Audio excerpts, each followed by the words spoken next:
Bom dia, amados. A graça e a paz do Senhor Jesus Cristo. Nós estamos aqui mais uma vez para orar e ler a palavra do Senhor, aquele que vive e reina para todo sempre. Nós vamos por alguns instantes fechar nossos olhos, falar com o nosso Pai e logo em seguida nós vamos ler a Bíblia Sagrada e cremos dessa maneira o Pai falará conosco também. Então vamos fechar nossos olhos e vamos falar com Deus. Senhor nosso Deus e Pai, em nome de Jesus, o Teu Filho amado, mais uma vez nos colocamos diante da Tua presença.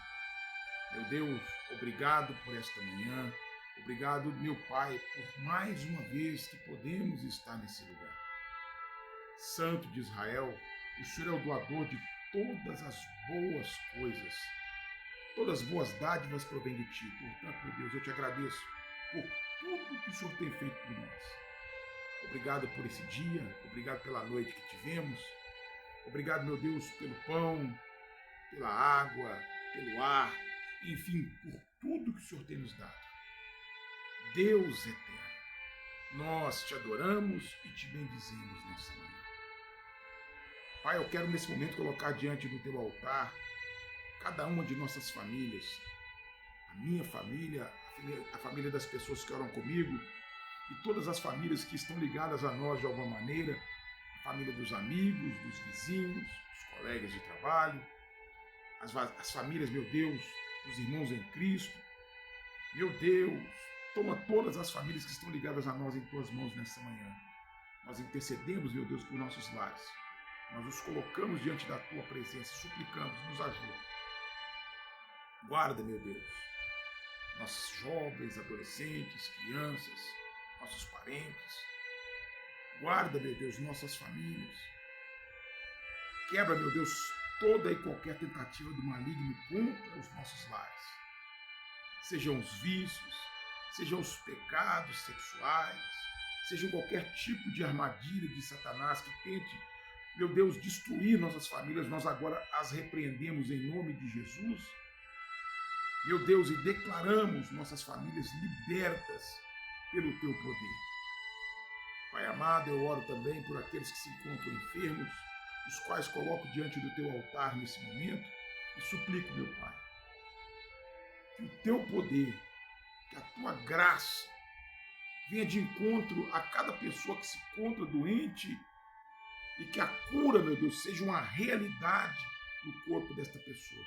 Portanto, crendo em teu nome, na tua palavra, sabendo da tua fidelidade, nós agora repreendemos toda enfermidade em nome de Jesus. Deus amado, nós mandamos embora inclusive as doenças psicológicas, as doenças da mente. E nesse momento, meu Pai, nós profetizamos paz para as famílias, paz para os lares, paz para os corações. Pai eterno, eu oro pela igreja do Senhor e peço a Ti, meu Deus, que aviva a Tua igreja nesses dias. Aviva a Tua igreja, meu Deus, onde quer que ela esteja estabelecida. Seja na África, na Ásia, na Europa, na Oceania, seja aqui nas Américas, onde houver um servo do Senhor, que as chamas do avivamento alcancem essa vida. Pai amado, eu coloco a comunidade evangélica Vida Plena em Tuas mãos, oro pelo pastor Adelino, um anjo dessa igreja, e peço ao Senhor, avive esse ministério também, meu Pai. Sim, meu Deus, que possamos ser, por meio do Teu Espírito Santo, testemunhas do Teu poder, do Teu Evangelho, onde quer que venhamos colocar as plantas dos nossos pés. Pai, eu ainda aproveito esse momento e coloco o Brasil diante do Teu altar, eu clamo a Tua misericórdia por essa nação. Toma, Deus, o Brasil em Tuas mãos, que o Brasil seja todo alcançado pela palavra do Senhor, e essa é a nossa oração. Que Teu Evangelho seja pregado, ouvido e crido nesse país, e que o Evangelho, meu Deus, faça diferença na nação brasileira. Meu Deus, em nome de Jesus, toma o Brasil em Tuas mãos. Soberano de Israel, nós profetizamos nessa manhã que toda arma forjada contra o Brasil não prosperará. Toda arma forjada contra a igreja não prosperará. E toda arma forjada contra as nossas famílias não prosperará, em nome de Jesus. Pai eterno, nós vamos agora ler a tua palavra e suplicamos. Fala conosco por meio dela. Nós abrimos nosso coração para ouvir a palavra do Senhor. Portanto, fala, Deus. Fala que os teus servos ouvem em nome de Jesus. Amém. Glória a Deus, amados. Hoje nós vamos ler o Evangelho de Marcos, no capítulo 14, que diz assim: Dali a 2 dias era a Páscoa e a festa dos pães asmos, e os principais sacerdotes e os escribas procuravam como o prenderiam à traição e o matariam, pois diziam: não durante a festa, para que não haja tumulto entre o povo. Estando ele em Betânia, reclinando à mesa em casa de Simão, o leproso, veio uma mulher trazendo um vaso de alabastro com preciosíssimo perfume de nardo puro, e quebrando o alabastro, derramou o bálsamo sobre a cabeça de Jesus. Indignaram-se alguns entre si e diziam: para que esse desperdício de bálsamo? Porque este perfume poderia ser vendido por mais de 300 denários e dar-se aos pobres, e murmuravam contra ela. Mas Jesus disse: deixai-a, por que a molestais? Ela praticou doação para comigo, porque os pobres sempre os tendes convosco, e quando o quiserdes, podeis fazer-lhes bem, mas a mim nem sempre me tendes. Ela fez o que pôde, antecipou-se a ungir-me para a sepultura. Em verdade vos digo, onde for pregado em todo o mundo o evangelho, será também contado o que ela fez para memória sua. E Judas Iscariotes, um dos 12, foi ter com os principais sacerdotes para lhes entregar Jesus. Eles, ouvindo, alegraram-se e lhe prometeram dinheiro. Nesse meio tempo, buscava ele uma boa ocasião para o entregar. E no primeiro dia da festa dos pães asmos, quando se fazia o sacrifício do cordeiro pascal, disseram-lhe seus discípulos: onde queres que vamos fazer os preparativos para comeres a Páscoa? Então enviou 12 dos seus discípulos, dizendo-lhes: ide à cidade, e vos sairá ao encontro um homem trazendo um cântaro de água. Seguiu e dizei ao dono da casa onde ele entrar que o mestre pergunta: onde é o meu aposento no qual hei de comer a Páscoa com meus discípulos? E ele vos mostrará um espaçoso cenáculo mobilado e pronto. Ali fazei os preparativos. Saíram, pois, os discípulos, foram à cidade e, achando tudo como Jesus lhes tinha dito, prepararam a Páscoa. Ao cair da tarde, foi com os 12. Quando estavam à mesa e comiam, disse Jesus: em verdade vos digo que um dentre vós, o que come comigo, me trairá. E eles começaram a entristecer-se e a dizer-lhe um após outro: porventura sou eu? Respondeu-lhes: é um dos 12, o que mete comigo a mão no prato.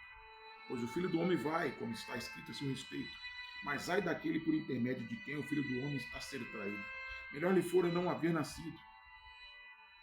E enquanto comiam, tomou Jesus um pão e, abençoando-o, o partiu e lhes deu, dizendo: tomai, isto é meu corpo. A seguir, tomou Jesus um cálice e, tendo dado graças, o deu aos seus discípulos, e todos beberam dele. Então lhes disse: isto é o meu sangue, o sangue da nova aliança, derramado em favor de muitos. Em verdade vos digo que jamais beberei do fruto da videira até aquele dia em que o hei de beber novo no reino de Deus. Tendo cantado o hino, saíram para o Monte das Oliveiras. Então lhes disse Jesus: todos vós vos escandalizareis, porque está escrito: ferirei o pastor e a ovelha, e as ovelhas ficarão dispersas. Mas depois da minha ressurreição, irei adiante de vós para a Galileia. Disse-lhe Pedro: ainda que todos se escandalizem, eu jamais. Respondeu-lhe Jesus: em verdade te digo que hoje, nesta noite, antes que 2 vezes cante o galo, tu me negarás 3 vezes. Mas ele insistia com mais veemência: ainda que me seja necessário morrer contigo, de nenhum modo te negarei. Assim disseram todos. Então foram a um lugar chamado Getsêmani. Ali chegados, disse Jesus a seus discípulos: assentai-vos aqui enquanto eu vou orar. E levando consigo a Pedro, Tiago e João, começou a sentir-se tomado de pavor e de angústia, e lhes disse: a minha alma está profundamente triste até a morte. Ficai aqui e vigiai. E adiantando-se um pouco, prostou-se em terra e orava para que, se possível, lhe fosse poupada aquela hora. E dizia: Abba, Pai, tudo te é possível. Passa de mim este cálice, contudo não seja o que eu quero, e sim o que tu queres. Voltando, achou-os dormindo e disse a Pedro: Simão, tu dormes? Não pudestes vigiar nem uma hora? Vigiai e orai, para que não entreis em tentação. O espírito, na verdade, está pronto, mas a carne é fraca. Retirando-se de novo, orou, repetindo as mesmas palavras. Voltando, achou-os outra vez dormindo, porque os seus olhos estavam pesados e não sabiam o que lhe responder. E veio pela terceira vez e disse-lhes: ainda dormis e repousais? Basta, chegou a hora, o Filho do Homem está sendo entregue nas mãos dos pecadores. Levantai-vos, vamos, eis que o traidor se aproxima.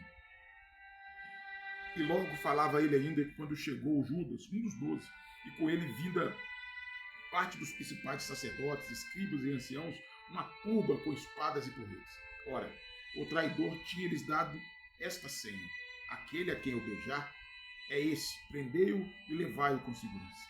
E logo que chegou, aproximando-se, disse-lhe: mestre, e o beijou. Então lhe deitaram as mãos e o prenderam. Nisto, um dos circunstantes, sacando uma espada, feriu o servo do sumo sacerdote e cortou-lhe a orelha. Disse-lhe Jesus: saístes com espada e porretes para prender-me como a um salteador? Todos os dias eu estava convosco no templo ensinando e não me prendestes. Contudo, é para que se cumpram as escrituras. Então, deixando-o, todos fugiram. Seguia-o um jovem coberto unicamente com um lençol e lançaram-lhe a mão, mas ele, largando o lençol, fugiu desnudo. E levaram Jesus ao sumo sacerdote, e reuniram-se todos os principais sacerdotes, os anciãos e os escribas. Pedro seguira-o de longe até o interior do pátio do sumo sacerdote e estava sentado entre os serventuários, aquentando-se ao fogo. E os principais sacerdotes e todo o sinédrio procuravam algum testemunho contra Jesus para o condenar à morte e não o achavam, pois muitos testemunhavam falsamente contra Jesus, mas os depoimentos não eram coerentes. E levantando-se alguns, testificavam falsamente, dizendo: nós o ouvimos declarar: eu destruirei este santuário edificado por mãos humanas, e em 3 dias construirei outro, não por mãos humanas. Nem assim o testemunho deles era coerente. Levantando-se o sumo sacerdote, no meio perguntou a Jesus: nada responde ao que estes depõem contra ti? Ele, porém, guardou silêncio e nada respondeu. Tornou a interrogá-lo o sumo sacerdote e disse-lhe: tu és o Cristo, o Filho do Deus bendito? Jesus respondeu: eu sou. E vereis o Filho do Homem sentado à direita do Todo-Poderoso e vindo com as nuvens do céu. Então o sumo sacerdote rasgou suas vestes e disse: que mais necessidade temos de testemunhas? Ouvistes a blasfêmia? Que vos parece? E todos o julgaram réu de morte. Puseram-se alguns a cuspir nele, a cobrir-lhe o rosto, a dar-lhe murros e a dizer-lhe: profetiza, e os guardas o tomaram a bofetadas. Estando Pedro embaixo do pátio, veio uma das criadas do sumo sacerdote, e vendo a Pedro que se aquentava, fixou-o e disse: tu também estavas com Jesus o Nazareno. Mas ele negou, dizendo: não o conheço, nem compreendo o que dizes. E saiu para o alpendre, e o galo cantou. E a criada, vendo, tornou a dizer aos circunstantes: este é um deles. Mas ele outra vez o negou. E pouco depois, os que ali estavam disseram a Pedro: verdadeiramente, és um deles, porque também tu és galileu. Ele, porém, começou a praguejar e a jurar: não conheço esse homem de quem falais. E logo cantou o galo pela segunda vez. Então Pedro se lembrou da palavra de que Jesus lhe dissera: antes que 2 vezes cante o galo, tu me negarás 3 vezes. E saindo e caindo em si, desatou a chorar. Amém, queridos? Essa foi então a nossa oração e leitura bíblica de hoje. Que Deus te dê um domingo próspero, abençoado, produtivo. Amanhã estaremos aqui novamente às 6h30, orando e lendo a palavra de Deus. Então, que Deus os abençoe e a paz do Senhor